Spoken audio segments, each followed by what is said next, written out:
Taste the Daily.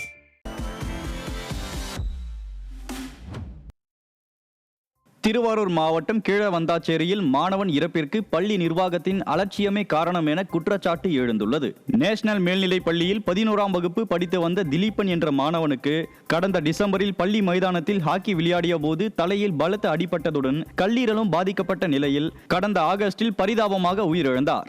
இந்நிலையில் மாணவனின் மரணத்திற்கு பள்ளி நிர்வாகத்தின் அலட்சியமே காரணம் என குற்றஞ்சாட்டிய அவரது பெற்றோர் இழப்பீடு கோரி மாவட்ட ஆட்சியர் மற்றும் முதன்மை கல்வி அலுவலரிடம் புகார் அளித்தனர்.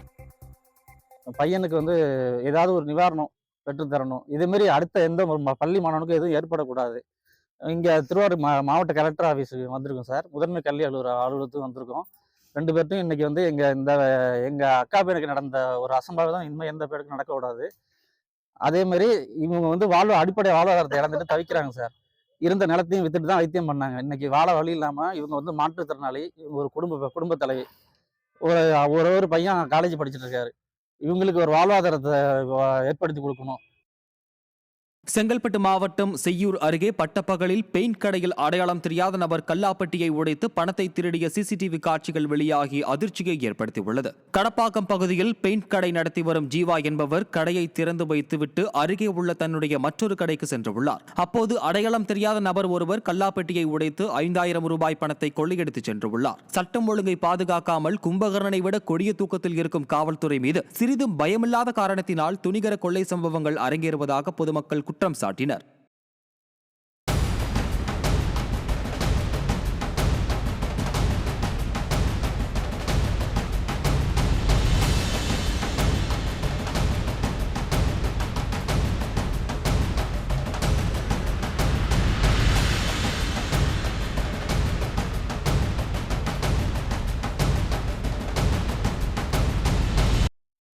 சிவகங்கை மாவட்டம் காரைக்குடியில் கடை ஒதுக்கீட்டில் முன்னுரிமை தரவில்லை என குற்றம் சாட்டி திமுக நிர்வாகி ஒருவர் தீக்குளிக்க முயன்றதால் பரபரப்பு ஏற்பட்டது.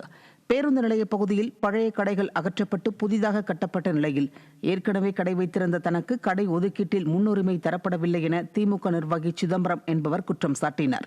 மேலும் அமைச்சர் பெரிய கருப்பனிடம் முறையிட்டும் கடை ஒதுக்கப்படவில்லை என தெரிவித்து திமுக நிர்வாகி தீக்குளிக்க முயன்றார். கோஷ்டி பூசலின் கூடாரமாக திமுக மாறியுள்ள நிலையில் சட்டமன்ற தேர்தலில் திமுகவின் வாக்குகளை சிதறடிக்க பணியாற்றப் போவதாகவும் திமுக நிர்வாகி குறிப்பிட்டார்.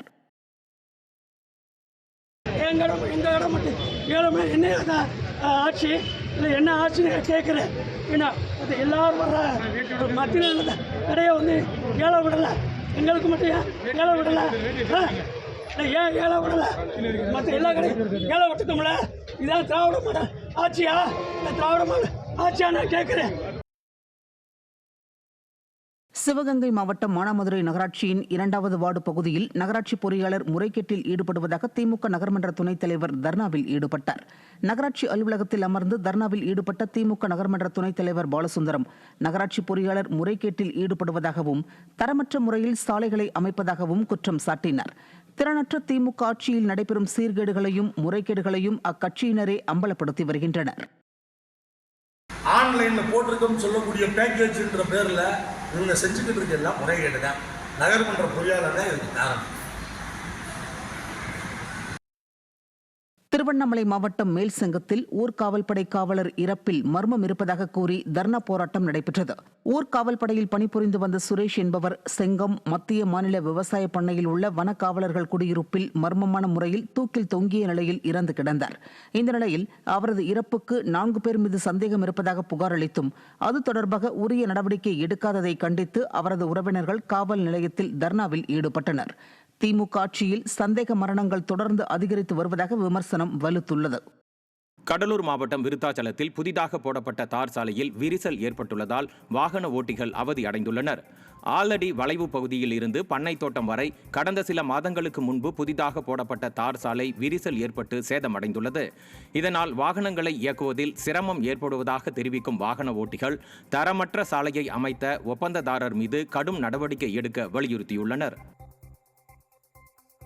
நெல்லை மாவட்டம் மேலத்திடியூரில் தனியார் பொறியியல் கல்லூரியில் எலிக்காய்ச்சல் பாதிப்பு தொடர்பாக மாணவர்களிடம் விசாரணை மேற்கொள்ளப்பட்டது. கல்லூரி வளாகத்தில் உள்ள உணவகத்தில் சுகாதாரமற்ற தண்ணீர் பயன்படுத்தப்பட்டதால் எலிக்காய்ச்சல் பாதிப்பு ஏற்பட்டது. இதனால் உணவகங்களின் உரிமம் ரத்து செய்யப்பட்டு கல்லூரியும் தற்காலிகமாக மூடப்பட்டது. இந்நிலையில் எலிக்காய்ச்சல் பாதிப்பு தொடர்பாக 100க்கும் மேற்பட்ட மாணவர்களிடம் தனியார் கல்லூரிக்கு சொந்தமான இடத்தில் வைத்து போலீசார், உளவுத்துறையினர் விசாரணை மேற்கொண்டனர். மேலும் தொழில்நுட்ப குழுவினர் கல்லூரி வளாகத்தில் உள்ள தண்ணீரை ஆய்வு செய்தனர். தூத்துக்குடி மீனவர் கூட்டுறவு சங்கத்தில் போலி உறுப்பினர் சேர்க்கை மூலம் பல லட்சம் ரூபாய் மோசடி நடைபெற்றுள்ளது அதிர்ச்சியை ஏற்படுத்தியுள்ளது. மீனவர்கள் அல்லாதவர்களை மீனவர்கள் கூட்டுறவு சங்கத்தில் உறுப்பினர்களாக சேர்த்து மீனவர்களுக்கு வழங்கப்படும் அரசின் நலத்திட்ட உதவிகளை பெற்று மோசடி செய்ததாக புகார்கள் எழுந்துள்ளன. குறிப்பாக ஆளுங்கட்சியை சேர்ந்த பலர் போலி உறுப்பினர்களாக சேர்ந்து உள்ளதாக கூறப்படுகிறது. இதுகுறித்து விசாரிக்க மீன்வளத்துறை இணை இயக்குநர் வாய்மொழியாக உத்தரவிட்டுள்ளதாக கூறப்படுகிறது. விடியா திமுக அரசின் மீன்வளத்துறை அமைச்சர் அனிதா ராதாகிருஷ்ணனின் சொந்த மாவட்டத்திலேயே மோசடி நடைபெற்ற சம்பவம் பரபரப்பை ஏற்படுத்தியுள்ளது. சென்னை மெரினா கடற்கரையில் சுத்திகரிக்கப்பட்ட குடிநீர் மையம் செயல்படாததால் பொதுமக்கள் குடிநீர் இன்றி கடும் அவதிக்கு உள்ளாகி வருகின்றனர். மெரினா கடற்கரைக்கு வருகை தரும் பொதுமக்களுக்கு சுத்திகரிக்கப்பட்ட குடிநீர் வழங்குவதாக கூறி விளம்பரத்திற்காக திறக்கப்பட்ட இந்த குடிநீர் மையம் உரிய பராமரிப்பின்றி செயல்பாடற்று காணப்படுகிறது. இதனால் அதிக விலை கொடுத்து கடைகளில் தண்ணீர் வாங்கி பருக வேண்டிய நிலை உள்ளதாக பொதுமக்கள் குற்றம் சாட்டுகின்றனர். புதுச்சேரியில் பணி நீக்கம் செய்யப்பட்ட பொதுப்பணித்துறை ஊழியர்கள் மீண்டும் பணி வழங்க வலியுறுத்தி கண்டன ஆர்ப்பாட்டத்தில் ஈடுபட்டனர். 2016ஆம் ஆண்டு 2642 பேர் பணியமர்த்தப்பட்ட நிலையில் தேர்தல் நடத்தை விதி அமலில் இருக்கும்போது பணியமர்த்தப்பட்டதால் தேர்தல் ஆணையத்தால் அவர்கள் அனைவரும் பணி நீக்கம் செய்யப்பட்டனர். இவர்கள் மீண்டும் பணி வழங்க வலியுறுத்தி பல கட்ட போராட்டங்கள் நடத்தி வந்த நிலையில் அனைவருக்கும் பணி வழங்கப்படும் என முதலமைச்சர் ரங்கசாமி கடந்த பட்ஜெட் கூட்டத்தொடரில் அறிவித்தும் இதுவரை பணி வழங்கப்படவில்லை என கூறப்படுகிறது. திருவண்ணாமலை மாவட்டம் செங்கத்தில் ஊர் காவல்படை காவலர் தூக்கிட்டு தற்கொலை செய்து கொண்டிருப்பது சோகத்தை ஏற்படுத்தியுள்ளது. மேல் செங்கம் பகுதியில் உள்ள காவல் நிலையத்தில் ஊர்காவல் படையில் பணியாற்றி வந்த 35 வயதான சுரேஷ் என்பவர் வனக்காவலர்கள் குடியிருப்பில் திடீரென தற்கொலை செய்து கொண்டார். பணிச்சுமையால் தற்கொலை செய்து கொண்டிருக்கலாம் என கூறப்படும் நிலையில் ஸ்டாலின் ஆட்சியில் அரசு ஊழியர்கள் அதிக பணிச்சுமை மற்றும் மன உளைச்சலால் தற்கொலை செய்து கொள்வது அதிகரித்து வருவதாக குற்றம் சாட்டப்படுகிறது. ராணிப்பேட்டை அருகே பணிக்கு சென்ற இளைஞர் மின்சாரம் தாக்கி உயிரிழந்த நிலையில் தனியார் கம்பெனி நிர்வாகத்தை கண்டித்து இளைஞரின் உறவினர்கள் சாலை மறியலில் ஈடுபட்டனர். கீழ்வேளம் பகுதியைச் சேர்ந்த வெங்கடேசன் தனியார் கம்பெனியில் வெல்டராக பணியாற்றி வந்தார்.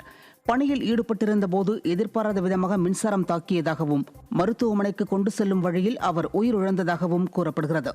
இதனால் ஆத்திரமடைந்த அவரது உறவினர்கள் மற்றும் பொதுமக்கள் கம்பெனி நிர்வாகத்தை கண்டித்தும் உயிரிழந்த வெங்கடேசனுக்கு நீதி கேட்டும் சாலை மறியலில் ஈடுபட்டனர்.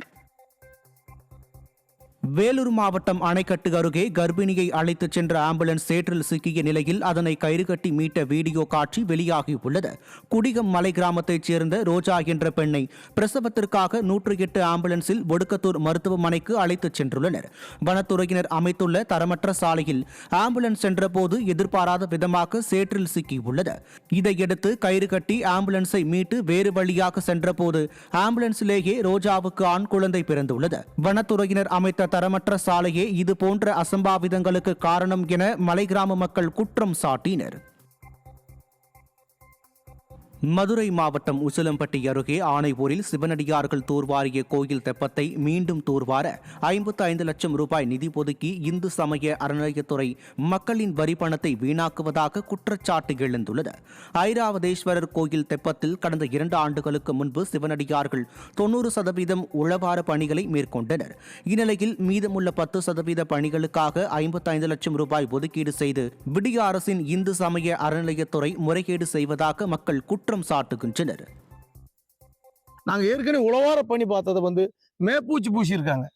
அதாவது பட்டி டிங்கிரி பாக்குறது மேப்பூச்சி பூசி விட்டுட்டு ஒரே ஒரு கல்லை மட்டும் தூக்கி செவத்துல அடிச்சு வச்சிருக்காங்க. தவிர வேற எந்த ஒரு பணியும் செய்யவில்லை. அதற்கு வெறும் 3000 ரூபாய் இருந்தா செலவழிச்சிருக்கலாம். ஆனா கிட்டத்தட்ட 55 லட்சம் ரூபாய் செலவு பேர்ல நிதியை எடுத்து மக்களுடைய வரிப்பணத்தை எடுத்து இந்த அறநிலைத்துறை என்பது மிகப்பெரிய அபேஸ் பண்ணி இருக்கிறது.